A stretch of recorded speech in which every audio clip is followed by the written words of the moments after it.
Let me ask you a quick question. What if tomorrow you wake up and realize you don't have enough money for food, education, or healthcare? For millions of people around the world, this is not imagination, it is their daily reality. Even though the world economy has grown and technology has advanced, poverty still exists. So, the important question is, why does poverty still exist? And how can we actually reduce it? That is exactly what we are going to explore in today's video. Hello everyone, welcome back to my channel Economics Unplugged. Today we are going to discuss one of the most important topics in economics, poverty. In this video, we will understand what poverty means, different types of poverty, causes of poverty, effects of poverty, and measures to reduce poverty. So, watch till the end to clearly understand this concept. Alright, before we go deeper, let us first understand why poverty is considered such a serious issue in the world.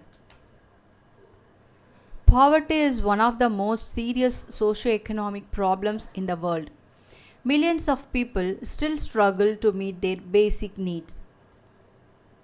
Think about this for a moment. Some families do not know if they will have 3 meals tomorrow. Some children cannot go to school because their parents cannot afford education. So, poverty is not only an economic problem, it is also a human and social issue. Have you ever noticed the contrast in cities? Luxury apartments on one side and slums on the other. That difference clearly shows the presence of poverty. Now, the next question is very simple. What exactly do we mean by poverty? In simple terms, poverty refers to a situation where people cannot meet their basic needs. Basic needs include food, clothing, shelter, education, and healthcare. For example, if a family struggles to afford proper food or education for their children, we say they are living in poverty. So, poverty basically means lack of resources to live a decent life. Good. Now that we understand the basic meaning, economists also provide a more formal definition of poverty. Economists define poverty as a situation where a person's income is insufficient to maintain a minimum standard of living. In simple words, the person does not earn enough money to meet essential needs. But today, economists also say something important. Poverty is not only about lack of money, it is also about lack of education, lack of healthcare, lack of opportunities. So, poverty is actually a multidimensional problem. To understand poverty better, we must first look at what are called basic human needs. Basic human needs are the minimum requirements needed for survival and a decent life. These include food, clothing, shelter, education, healthcare, and safe drinking water. If people cannot access these basic needs, their quality of life becomes very poor. Just imagine living without safe drinking water or proper health care. That is the reality for many poor families. Now, economists also need a way to measure poverty. And that is where the concept of the poverty line comes in. The poverty line is the minimum income level required to meet basic needs. People whose income falls below this level are considered poor. Governments use the poverty line to measure the number of poor people, design welfare policies, plan poverty reduction programs. But poverty does not look the same everywhere. In fact, economists classify poverty into different types. There are several types of poverty, including absolute poverty, relative poverty, rural poverty, urban poverty, cyclical poverty, chronic poverty, and situational poverty. Let us understand each one briefly. First, let us start with absolute poverty. Absolute poverty refers to a situation where people cannot meet the minimum basic requirements for survival. This includes food, clothing, and shelter. People in absolute poverty struggle to survive on a daily basis. Now, let us look at another type called relative poverty.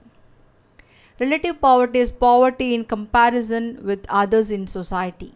For example, even if a family can survive, they may still be considered poor if their income is far lower than the average income. So, relative poverty mainly shows income inequality in society. Think about your own city. Some people own luxury cars while others struggle to pay rent. That difference shows relative poverty. Rural poverty mainly exists in villages. It is often caused by low agricultural productivity, lack of employment, poor infrastructure. Many farmers depend on seasonal work, which creates income inequality. Urban poverty occurs in cities and towns. It is often associated with slums, unemployment, high cost of living. Many migrants come to cities searching for jobs but end up living in poor conditions. Cyclical poverty occurs due to economic cycles. During economic recessions, businesses close and people lose jobs. As a result, some families temporarily fall into poverty. When the economy recovers, they may come out of poverty. Chronic poverty refers to long term poverty. People remain poor for many years or even generations. This often happens due to lack of education, assets, and opportunities. Situational poverty occurs due to sudden events such as natural disasters, illness, job loss, death of the main earning member. A previously stable family may suddenly fall into poverty. Many developing countries face poverty due to slow economic growth, lack of industrialization, rapid population growth. These factors limit employment opportunities. In India, poverty has reduced significantly in recent decades. However, it still exists in many rural and urban areas. Reducing poverty remains an important economic goal. Some major causes of include unemployment, population growth, lack of education, low productivity, unequal income distribution. Let us look more closely at economic issues.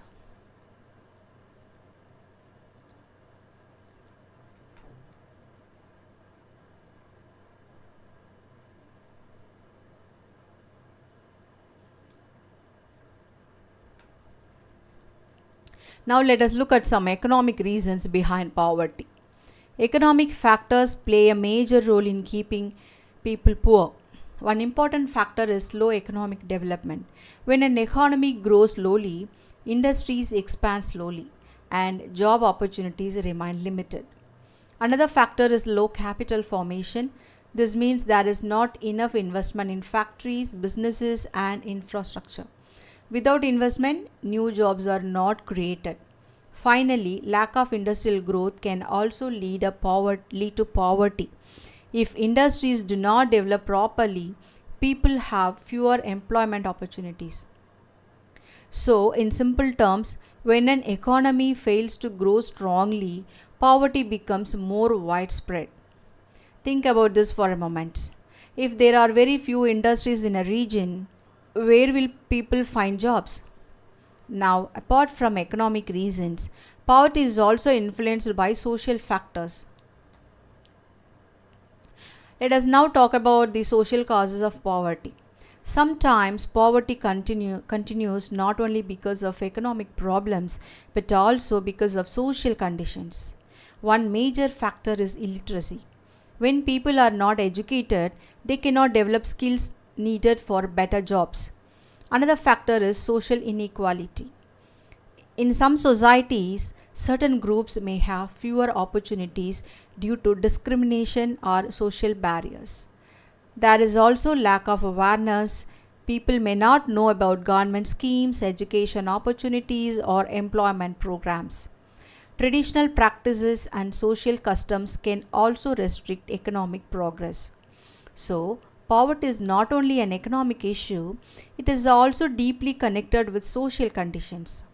Just imagine, if a child cannot go to school because of poverty, that child may remain poor as an adult as well. Now that we understand the causes of poverty, let us examine the consequence of poverty.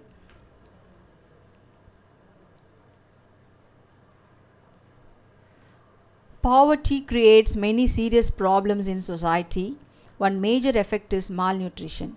Poor families often cannot afford nutritious food. Another consequence is poor health conditions.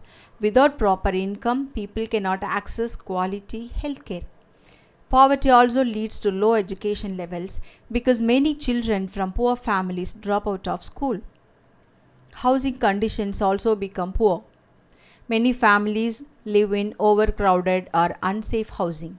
So, poverty affects almost every aspect of human life: health, education, living conditions, and opportunities.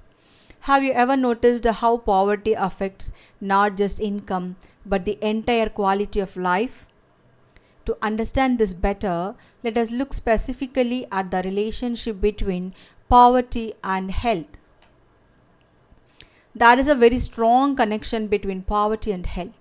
Poor people often suffer from diseases because they cannot afford proper nutrition or medical treatment. They may also live in environments with poor sanitization and unsafe drinking water. Because of these conditions, diseases spread more easily. And when people fall sick frequently, their ability to work and earn income also decreases. So, poverty and poor health often reinforce each other. Now, let us see how poverty affects another very important area: education. Education is one of the most powerful tools to escape poverty. But unfortunately, poverty itself often prevents children from receiving education.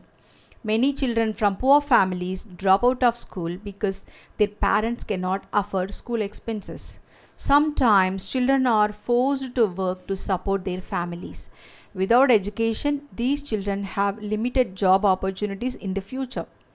And as a result, poverty continues for the next generation.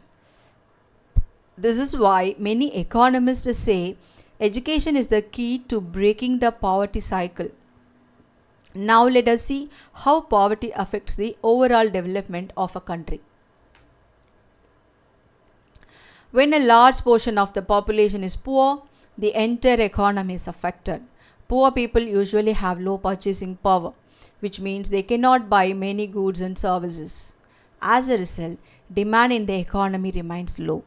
Poverty also leads to low productivity because poor health and lack of education reduce people's ability to work efficiently.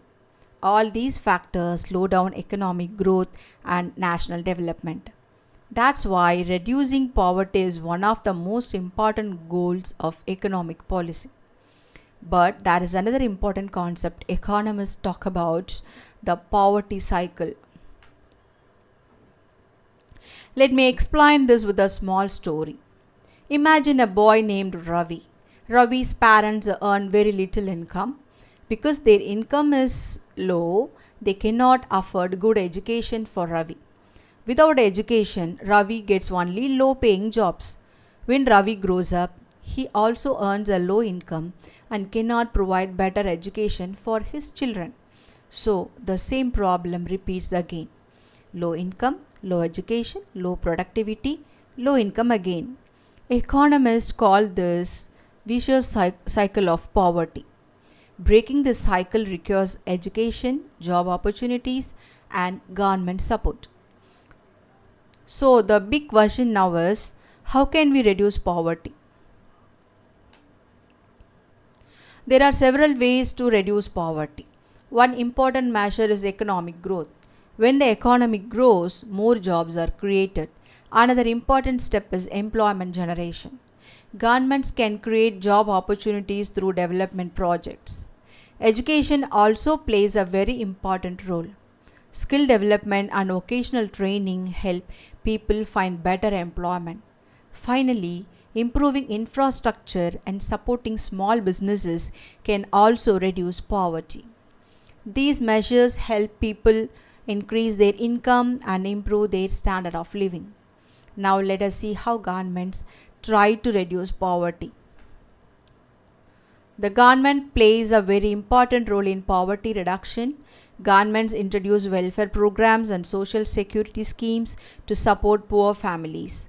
For example, in India, programs like Mahatma Gandhi National Rural Employment Guarantee Act provide employment opportunities in rural areas.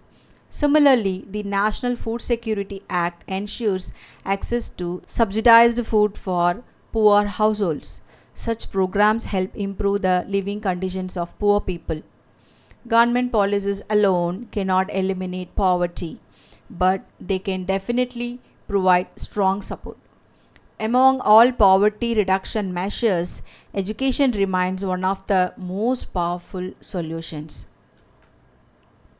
Education is often called the most powerful weapon against poverty. When people receive education, they develop knowledge and skills. These skills help them find better jobs and increase their income. Education also improves awareness about health, rights, and opportunities. As a result, educated individuals are more capable of improving their living standards. That's why many economists believe that investing in education is one of the most effective ways to reduce poverty. Let us now summarize the entire discussion. To conclude, poverty is a major economic and social challenge. It affects health, education, employment, and overall quality of life. Reducing poverty requires economic growth, education, employment opportunities, effective government policies. If these measures are implemented effectively, societies can gradually reduce poverty and improve people's living conditions. I would love to hear your thoughts. What do you think is the biggest cause of poverty today? Write your answer in the comments. If you found this lecture helpful, don't forget to like the video and subscribe my channel Economics Unplugged for more economic lectures. Thank you for watching.